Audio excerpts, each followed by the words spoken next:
Comme beaucoup, j'étais rivé à l'actualité quand la Russie a envahi l'Ukraine en février 2022. J'avalais le flux d'informations que m'offraient les médias traditionnels, les fils sur Twitter, les threads sur Reddit. J'étais collé à mon écran quand les spetsnaz russes infiltraient Kiev, quand Zelensky a dit « j'ai besoin de munitions, pas d'un chauffeur » après que les US lui proposaient une évacuation, quand les agriculteurs ukrainiens volaient des tanks et quand les 13 gardes frontières de l'île des Serpents ont dit « navire de guerre russe, va te faire foutre ». J'ai suivi le conflit pendant des mois, probablement un peu plus que la moyenne d'ailleurs, et j'ai continué à consommer du contenu sur le sujet. Le temps passant, je me suis un petit peu détaché. J'ai gardé un œil sur cette actualité-là, mais pas avec le même niveau de détail des débuts de l'invasion. La granularité des événements a laissé la place à une sorte de courant général dont je suivais vaguement les évolutions à intervalles de moins en moins réguliers.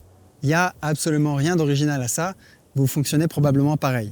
Je suppose que assez peu d'entre nous savent ce qu'il se passe aujourd'hui dans la vie des Rohingyas, qui semblaient pourtant si centraux à nos cerveaux de 2017.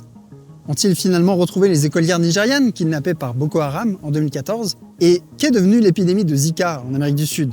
Les camps de Ouïghours et les émeutes hongkongaises et les Boeing qui avaient des problèmes techniques. On pourrait faire une liste assez embarrassante de tous ces sujets qui ont un jour été au centre de nos inquiétudes, de nos conversations et éventuellement même de nos hashtags, et qui ont glissé petit à petit dans les coulisses du cycle de l'actualité. Sur les 276 écolières nigériennes kidnappées, 90 sont toujours portées disparues. Je ne le savais pas avant d'aller sur la page Wikipédia, d'ailleurs. J'avais, comme beaucoup, un peu oublié cette histoire. Ne vous flagellez pas, en tout cas pas tout de suite, parce que le problème ne vient pas que de vous. Comme vous allez le voir, en consommant de l'actualité, vous jouez à un jeu cognitif que vous ne pouvez pas gagner et dont les effets sur votre psychologie vont bien au-delà de cet étrange exercice de papillonnage d'une catastrophe célèbre à une autre. La mauvaise nouvelle, c'est que l'actualité nous rend tous un peu stupides. La bonne nouvelle, c'est que c'est assez facile de changer ça, précisément en arrêtant tout simplement de s'informer. La phrase précédente vous a probablement fait réagir. Peut-être que vous vous dites que cesser de s'informer, c'est une réponse extrême à un problème qui demande du doigté et qu'il ne faut pas jeter le bébé du journalisme avec l'eau du bain de l'actu. Si vous le pouviez, vous me diriez peut-être quelque chose comme « D'accord, il faut sans doute éviter les articles au titre comme « Cette phrase de Logan Paul sur la situation à Gaza va vous choquer, mais il y a des trucs bien quand même ».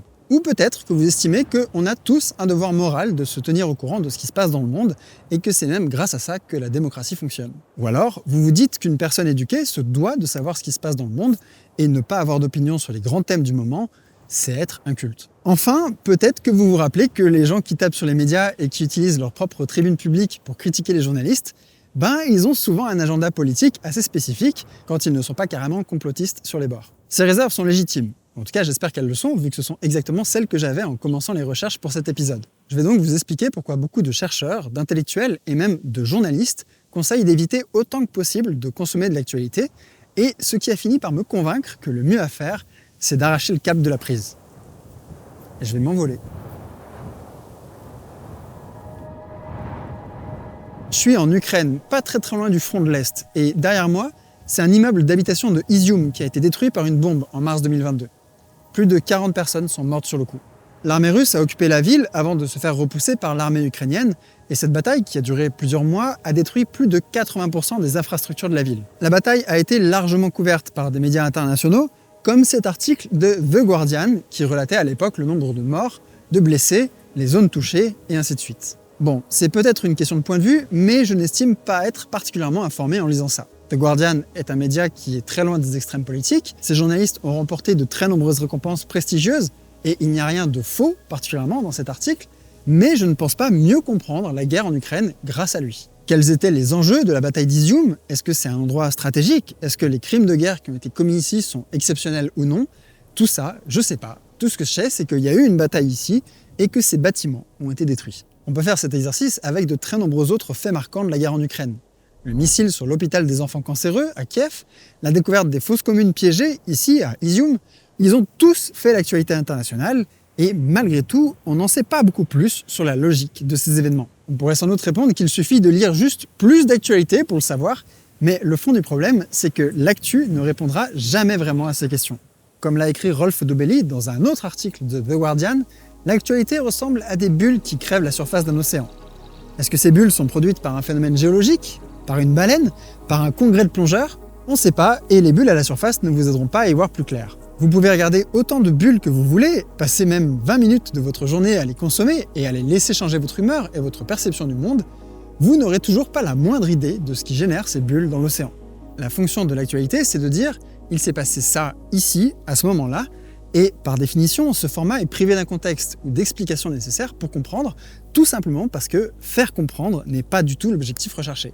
Comme la compréhension d'un phénomène et la connaissance du contexte dans lequel il a lieu est à mon avis une étape extrêmement déterminante dans le fait d'être informé à son sujet, je pense qu'on peut affirmer que paradoxalement, l'actualité n'informe pas. Plus grave, l'actualité déforme votre vision du monde. Vous le savez probablement déjà, mais pour résumer rapidement, ce qu'il y a dans l'actu ne donne pas une représentation fidèle de l'état du monde. Faisons un calcul rapide. Nous sommes environ 8 milliards sur Terre et il y a encore plus de téléphones en circulation. En faisant quelques multiplications, la loi des vraiment très grands nombres nous dit qu'un événement vraiment très rare, disons d'une chance sur 1 milliard, aurait des chances d'être filmé et partagé environ 8 fois par mois. Ces événements extrêmes ont toutes les chances de trouver leur chemin jusqu'à vos écrans et donc à vos cerveaux grâce à un processus de sélection médiatique qui est très efficace. Parce que ce sont des informations croustillantes qui génèrent du clic ou des ventes essentielles au modèle économique de ces médias, l'actualité qu'ils proposent se focalise sur des événements extrêmes, violents ou inhabituels, ce qui peut donner l'impression que tout va mal. Un exemple, on a l'impression qu'il y a de plus en plus de crimes alors que c'est l'inverse qui se passe. Aux US, 3/4 des gens interrogés estiment qu'il y a plus de crimes chaque année, alors que ceux-ci ont diminué de 50 à 75% en 30 ans. Certes, compter les crimes est plus complexe qu'il n'y paraît, mais si on regarde les homicides en France, par exemple, on observe aussi une diminution depuis les années 80, et ce, quelle que soit l'origine des données. Cet écart monumental entre la perception du public et l'état réel des choses existe dans la plupart des pays occidentaux, ce qui a évidemment un impact sur la perception des problèmes principaux à résoudre de toute urgence, et sur les solutions politiques à mettre en œuvre. Bien avant les réseaux sociaux, les médias traditionnels se chargeaient déjà de nous offrir une vision totalement distordue de la réalité, un phénomène qui a été étudié sous le nom de « syndrome du monde méchant ». Toute une littérature scientifique a montré que plus l'information suscite des émotions violentes comme la colère, plus elle sera partagée. Le résultat est qu'une grosse portion des journaux d'actualité est dédiée à partager des informations négatives à propos de gens qui ont commis des choses qui vous mettront en colère. Les accidents, la violence, les guerres, bien sûr, c'est la base. Vos chances de mourir dans un avion ou dans un attentat terroriste frôlent tellement le zéro que ça mérite probablement pas plus de 5 secondes de votre temps de cerveau disponible. Et pourtant, combien de temps avez-vous passé dans votre vie à y penser ? Quel que soit le domaine auquel on s'intéresse, il est fort probable que l'actualité y fonctionne comme un miroir déformant. Les sources d'énergie, on entendra surtout parler du nucléaire et de ses dangers, parce que ça fait peur, bien que ce soit tout simplement une des sources d'énergie les plus sûres. Le charbon, la lignite et le pétrole tuent des millions de personnes chaque année, mais c'est moins impressionnant qu'un réacteur qui pète. Alors, leur couverture médiatique est plus maigre. L'actualité ne s'intéresse pas non plus vraiment à la résolution des événements qu'elle a déjà traités. Il n'y a pas de service après-vente de l'information, ou en tout cas pas qui soit à l'échelle de l'impact initial, ce qui finit par créer l'image d'un monde où des problèmes spectaculaires émergent du néant pour y retourner aussitôt. Les écolières du Nigeria en sont un très bon exemple. Elles n'ont hélas pas été les dernières filles à se faire kidnapper par Boko Haram, loin de là. Depuis ces événements, en 2014, 1400 enfants ont été capturés par le groupe terroriste. Mais cette information n'est pas arrivée sur nos écrans. D'autres événements, comme l'épidémie de Zika, ont trouvé des formes de résolution, mais les articles à propos de la fin de l'épidémie n'ont pas du tout eu la même portée que ceux qui nous l'annonçaient avec fracas. Notre perception de ce que pensent les autres est également une victime de ce biais de l'actualité. Par exemple, le nombre de gens dans le monde qui pensent que le changement climatique est une menace sérieuse pour l'humanité est beaucoup plus important que ce qu'on imagine généralement. Si vous êtes surpris par cette information, c'est peut-être que la myopie des médias y est pour quelque chose. Le fait de se focaliser constamment sur les climato-sceptiques a peut-être un petit rapport avec. Comme l'a bien articulé Rolf Dobelli dans son article « Éviter les actualités », nous nous promenons avec une carte des risques complètement erronée dans notre tête. Le terrorisme est surestimé, le stress chronique est sous-estimé. Les accidents d'avion sont surestimés, la résistance aux antibiotiques est sous-estimée. La raison profonde de cette distorsion du monde n'est pas un manque de professionnalisme de la part des journalistes. C'est juste que les informations qui sont partagées, celles qui semblent capables de nous intéresser et donc de générer des revenus, elles représentent très mal le monde dans lequel on vit. Et je sais que je dis ça devant un immeuble qui a été détruit par un missile.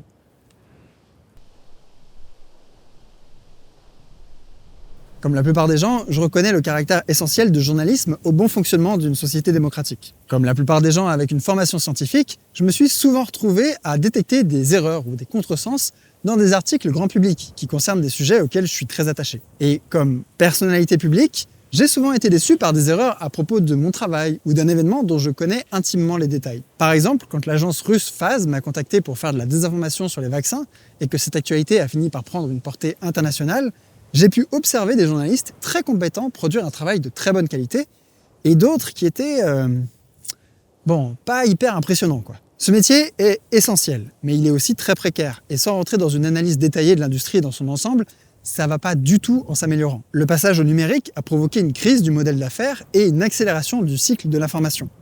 Le monopole de géants comme Google ou Facebook, qui ont le pouvoir de décider si oui ou non ces médias trouveront une audience, les a amenés à essayer de s'aligner avec leurs algorithmes. La crise de la publicité les fait vaciller et quelques milliardaires possèdent une grande partie des médias.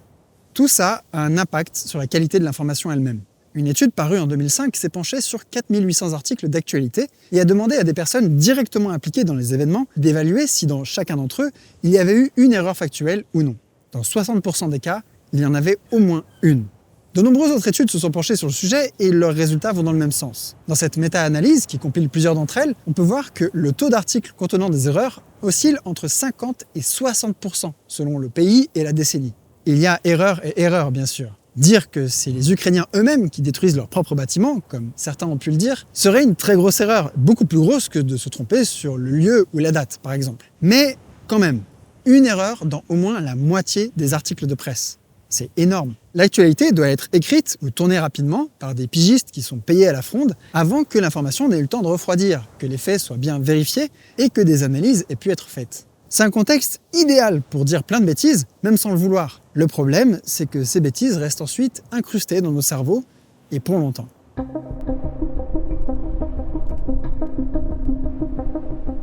C'est hélas la vérité, les erreurs lues ou entendues dans les médias restent bien au chaud dans nos cerveaux, et il faut faire des efforts tout particuliers pour les sortir de là. De nombreux mécanismes cognitifs sont à l'origine de tout ça, des biais à l'appel qui sont autant de fenêtres sur le fonctionnement de notre cerveau. En bref, on accorde plus de confiance à une information à laquelle on est beaucoup exposé, qu'elle soit vraie ou non, on mélange les informations vraies et fausses quand on essaye de s'en souvenir, et on est plus à même d'accepter une information comme vraie quand il y a beaucoup de likes ou de vues, ou quand elle brosse notre vision du monde dans le sens du poil. Et là, j'ai cité que quelques-uns de ces problèmes, mais il y en a beaucoup plus. La littérature scientifique sur le sujet est abondante. La mauvaise nouvelle, c'est qu'on ne peut pas vraiment se débarrasser totalement de ces biais. Notre cerveau est le fruit de millions d'années d'évolution dans un environnement où le concept d'actualité consistait à savoir quel était le meilleur site pour trouver des tubercules. Donc on est assez mal équipé pour gérer la centaine de nouvelles qu'on avale tous les jours sur la dernière menace nucléaire de l'ancien président russe ou sur cette célébrité qui a fait un TikTok gênant. Un des effets qui est le plus constaté par les chercheurs, c'est que la consommation de l'actualité nous rend malheureux et stressés. Étrangement, le fait d'être constamment exposé à ce que l'humanité fait de pire finit par avoir un impact sur notre psyché. Bizarre. L'autre grande découverte qui mérite sans doute un prix Nobel, c'est qu'on est plus en colère à cause de l'actualité. Normal, puisqu'elle se focalise sur les événements négatifs et choquants. On a envie d'étrangler tel homme politique qui a dit tel truc intolérable, de brandir son poing devant le PDG de telle entreprise qui ne respecte pas ses employés, ou de secouer ces gens qui ne se rendent pas compte de l'urgence de telle catastrophe écologique. On se scandalise, on s'outre, on se polarise. Bref, on devient émotif et un peu hargneux. Le problème, c'est que ce ne sont pas exactement les meilleures dispositions mentales pour réfléchir et s'instruire du contexte, donc la réflexion passe un peu à la trappe. De nombreux auteurs ont fait un parallèle entre l'actualité et le sucre. Une addiction à un produit dont la consommation ne demande aucun effort, qui est agréable sur le moment, mais qui détruit notre vie sur le long terme. L'effet est sans doute plus subtil et vous n'aurez sans doute pas un cancer à cause de BFM Télé, même s'ils essaient très très fort, mais ça a un impact malgré tout. D'autres préfèrent l'analogie de la cigarette parce que votre consommation d'actualité intoxique aussi votre entourage. Le fait que vous vous polarisiez et deveniez très intense sur chaque sujet du moment emmerde probablement un peu vos potes, mais ils sont trop sympas pour vous le dire. Personnellement, je préfère la métaphore du parasite. C'est mon petit côté biologiste. Massospora cicadina est un champignon parasite des cigales américaines.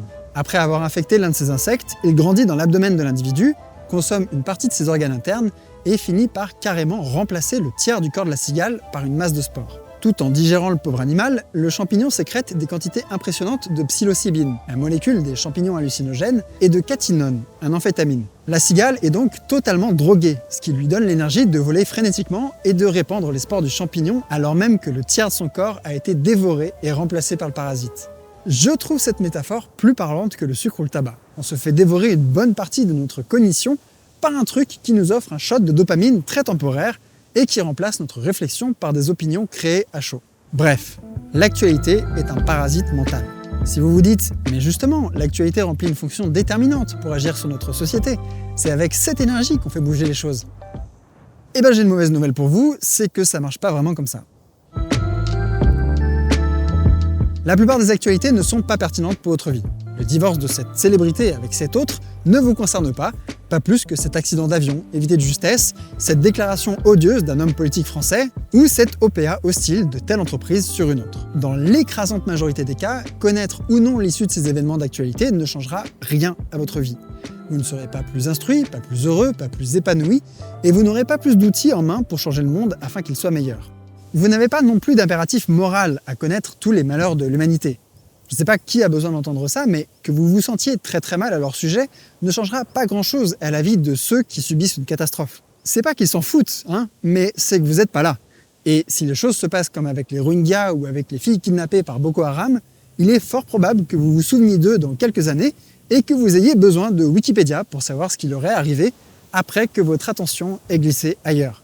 On pourrait bien sûr rétorquer que parfois l'actualité nous motive à faire quelque chose de bien, comme donner à une association caritative après la dite catastrophe, mais sur les dizaines de milliers d'actualités que vous avez vues passer cette année, combien ont eu ce pouvoir? Et surtout, il y a des façons largement plus efficaces et moins nocives de faire ça. Si l'objectif est de se renseigner sur l'état du monde, lire des bouquins, des sites web, regarder des chaînes YouTube ou des films, bref, du contenu qui est un minimum travaillé ou qui vous donnera une matière à réflexion, sera largement plus impactant et ça aura l'avantage de ne pas être une boue addictive d'informations qui vous rend malheureux. Comme l'a si bien dit Adam Mastroianni dans son essai « Lire l'actualité est le nouveau tabagisme », ne pas se renseigner sur ce qui se passe dans le monde, c'est peut-être faire l'autruche et mettre la tête dans le sable, mais lire les nouvelles, c'est carrément plonger la tête dans les égouts. J'évite généralement de tremper la tête dans les ordures, et je pense que votre cerveau aussi mérite mieux que ça. Imaginons que vous passiez 15 minutes par jour à lire ou à regarder des actualités sur Insta, Reddit, YouTube, ou, si vous payez votre actualité, l'édition papier d'un journal. 15 minutes par jour, ça fait 91 heures par an. Presque une semaine entière de temps d'éveil. Vous gagnez une semaine de vie en évitant de vous infecter le cerveau avec un parasite mental qui distord votre vision du monde, se trompe parfois, vous met dans des états émotionnels pas formidables, vous polarise sur des sujets sans vous offrir le contexte nécessaire, et ne vous apporte aucune méthode pour changer le monde en mieux. Avec ces 90 heures de vie en plus, vous pouvez faire un paquet de trucs, et je vous mets une série de suggestions en description.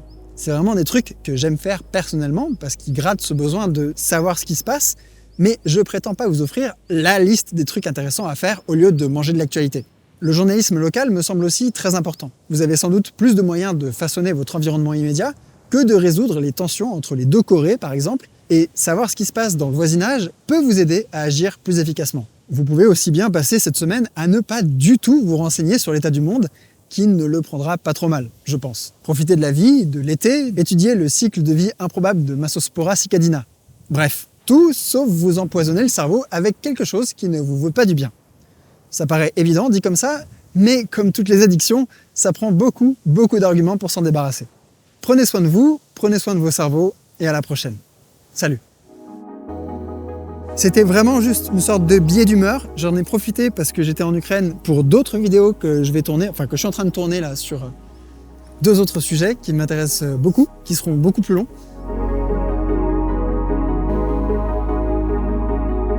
J'en profite pour remercier énormément les tipeurs et tipeuses qui soutiennent la chaîne. Les sujets dont je vais parler, qui ont un rapport avec l'Ukraine, etc., sont évidemment pas du tout monétisables.